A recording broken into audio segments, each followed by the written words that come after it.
दोस्तों जब से गलवान वैली इंसिडेंट हुआ तब से भारत और चाइना के बीच के जो संबंध हैं वो काफी बदतर हालत पर जा रहे हैं।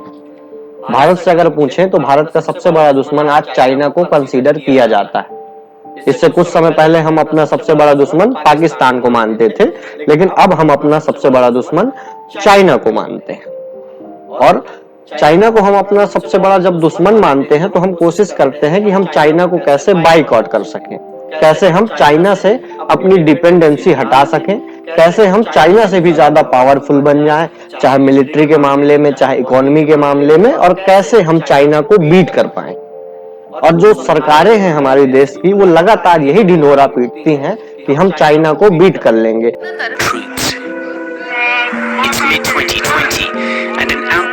Violence with Chinese forces in this remote disputed Narendra Modi is back off. विस्तारवाद का युग समाप्त हो चुका है। को बताना चाहूंगा कि 1962 में जब भारत और चाइना का युद्ध हुआ था तो उसके बाद हम चाइना को अपना दुश्मन मानने लगे थे, लेकिन धीरे धीरे कुछ समय बाद चाइना और भारत के रिश्तों में सुधार होने लगा था। 1976 में चाइना भारत के रिश्तों की सुधार की शुरुआत चालू हुई और इसके बाद 1988 में हमारे देश के जो प्रधानमंत्री थे राजीव गांधी, उन्होंने चाइना की यात्रा की और तब से भारत और चाइना के बीच के जो रिश्ते हैं उन पर सुधार आना चालू हुआ।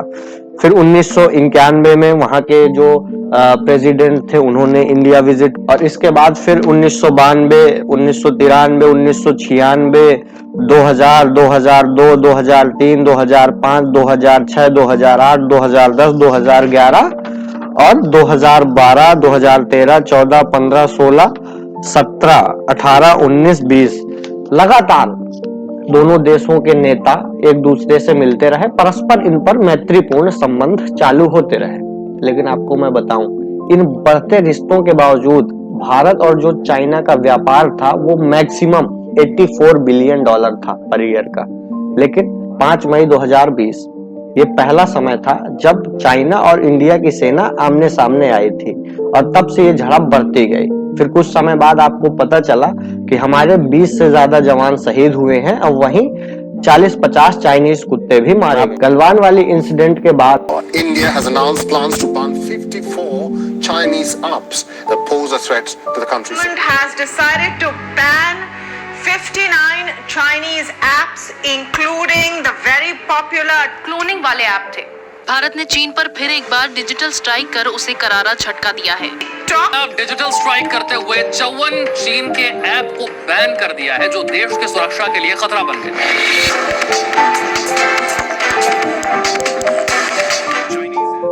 भारत सरकार ने चाइनीज ऐप्स को बैन कर दिया। भारत सरकार ने चाइनीज कंपनियों पर भी प्रेशर क्रिएट किया। भारत सरकार ने खुलकर चाइना का विरोध किया। विस्तारवाद का युग समाप्त हो चुका है। और इसके बावजूद मैं आपको बताऊं भारत और चाइना के बीच में ट्रेड क्या थी। 2021 में भारत और चाइना के बीच की ट्रेड थी वो थी 125 बिलियन। ये रिकॉर्ड ट्रेड थी।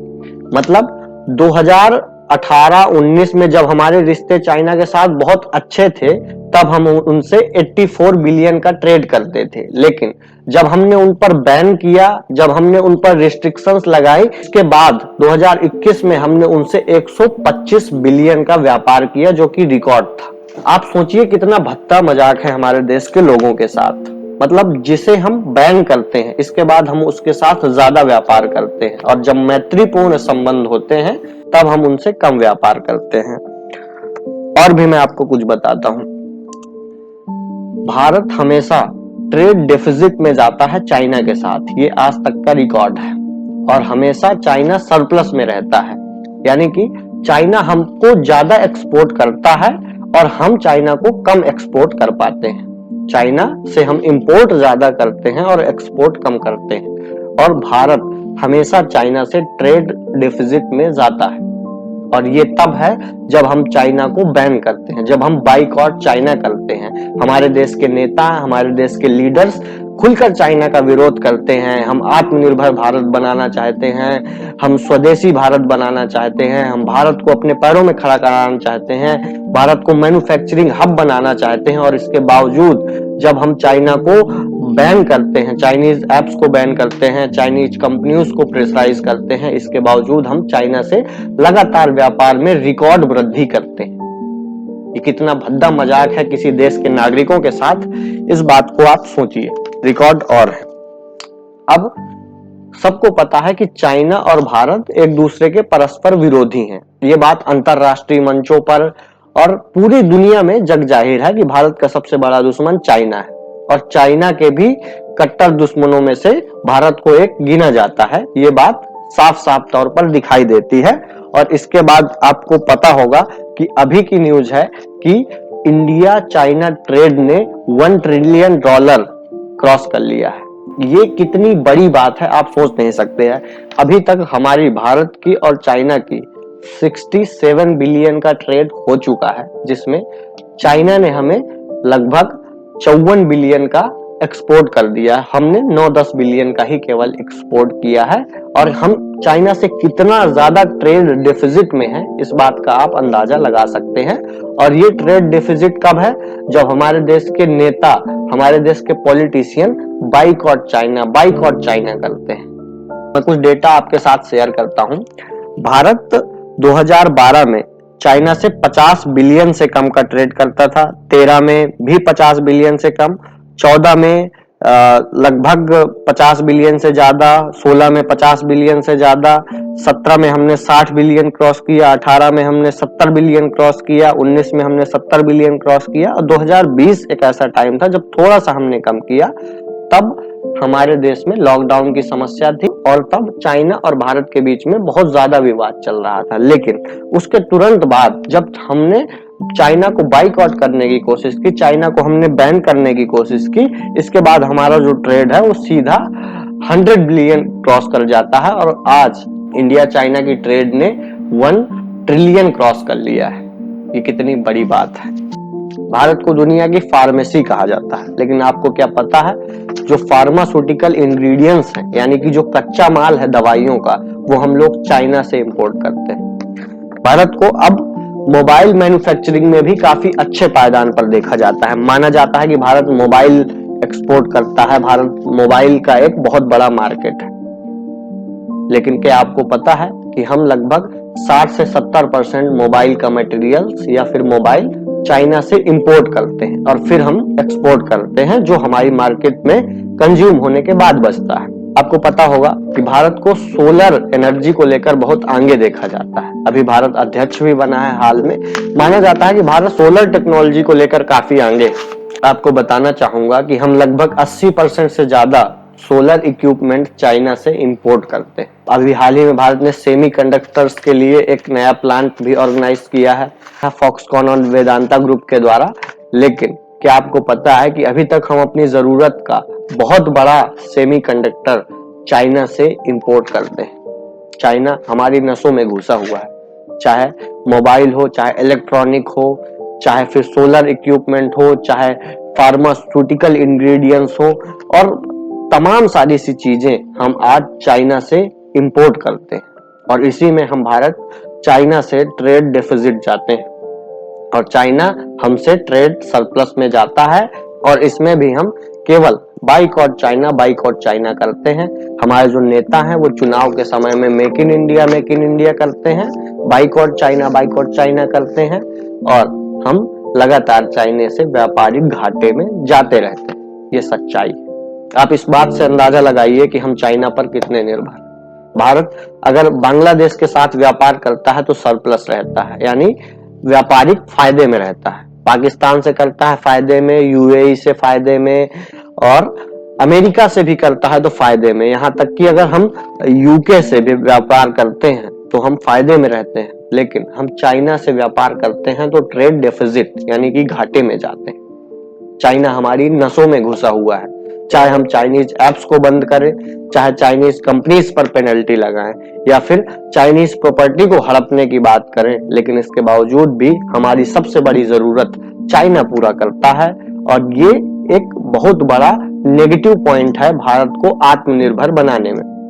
अगर भारत इसी तरह चाइना पर डिपेंड रहा तो भारत को बहुत सारी दिक्कतों का सामना करना पड़ेगा जब भारत मेक इन इंडिया की ओर आगे बढ़ेगा, क्योंकि भारत रॉ मटेरियल्स पर पूरी तरह से चाइना पर निर्भर है। मैं आपको बताना चाहूंगा कि भारत अपने कुल इंपोर्ट का लगभग 14% इंपोर्ट केवल चाइना से करता है, और ये 14% बहुत बड़ा आंकड़ा है। हम सेकेंड लार्जेस्ट इंपोर्ट यूएस से करते हैं और वो 7% है। हम third largest import, fourth largest import सऊदीया, इराक, ईरान से, जहां से हम अपना बहुत ज्यादा इंपोर्ट करते हैं, ये केवल 1-2% है। और सबसे ज्यादा हम चाइना से इंपोर्ट करते हैं, और जो कि हम चाइना को अपना सबसे बड़ा दुश्मन भी मानते हैं। इसके बावजूद भी ये कुछ डेटा है, ये डेटा बताते हैं कि हम चाइना पर कितना ज्यादा निर्भर हैं। और दरअसल इसके पीछे के कुछ कारण भी हैं, क्यों हम चाइना से लगातार अपने इंपोर्ट्स को बढ़ाते जा रहे हैं। इसके पीछे के कुछ कारण ये हैं कि जब भी भारत सरकार चाइना को बाइकआउट करने की बात करती है, या फिर कोई ऐसी गतिविधि या ऐसी एक्टिविटी होती है जब लगता है कि इंडिया और चाइना के बीच में व्यापार खतरे में है, तब जो ट्रेडर्स हैं वो इतना ज्यादा माल मंगाना चाइना से, स्टॉक करना स्टार्ट कर देते हैं ताकि वो डंप कर लें और उनकी सप्लाई इफेक्ट ना हो। और व्यापारियों की भी इस पर बहुत अहम भूमिका है। और साथ ही साथ इंडिया आज मैन्युफैक्चरिंग हब बनता जा रहा है, इसलिए इंडिया को रॉ मटेरियल चाइना से इंपोर्ट करना।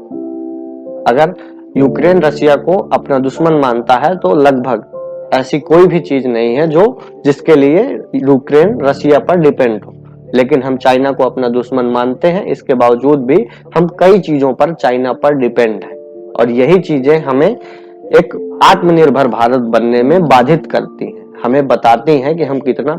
और चीन खुलकर जहां भी मौका पाता है हमारा विरोध करता है, और हम भी चाइना का विरोध अपने देश में करते हैं। हमारे पॉलिटिशियन अपने देश में चाइना का विरोध करते हैं, लेकिन जब हम व्यापार देखते हैं तो वो एक नए रिकॉर्ड हासिल करता है। उम्मीद है ये वीडियो आपको इंफॉर्मेटिव लगा होगा, आपको पता चला होगा कि क्या सिचुएशन है अंतरराष्ट्रीय मामलों में, हम चीन से कितना पीछे हैं। आपकी क्या राय है इस बारे में? क्या भारत को चाइना के साथ व्यापार करना चाहिए या नहीं, और क्यों हमेशा भारत घाटे में ही चला जाता है? ये थे मेरे विचार, और आपके क्या विचार हैं आप कमेंट में बता सकते हैं। मैं आपसे पहले भी बता चुका हूं, अब भी बता रहा हूं कि अब हम इस चैनल पर इंटरनेशनल पॉलिटिक्स और एजुकेशनल कंटेंट लाते रहेंगे, और आपके ज्ञान को, आपको नॉलेज को बढ़ाते रहेंगे। डेटा होगा जो फैक्चुअल होगा, और अगला वीडियो किस टॉपिक पर होगा ये आप तय कर सकते हैं नीचे कमेंट बॉक्स पर। और आप सभी लोगों का हृदयपूर्वक धन्यवाद इस वीडियो को यहाँ तक देखने के लिए। मिलते हैं अगले वीडियो में, तब तक के लिए जय हिंद।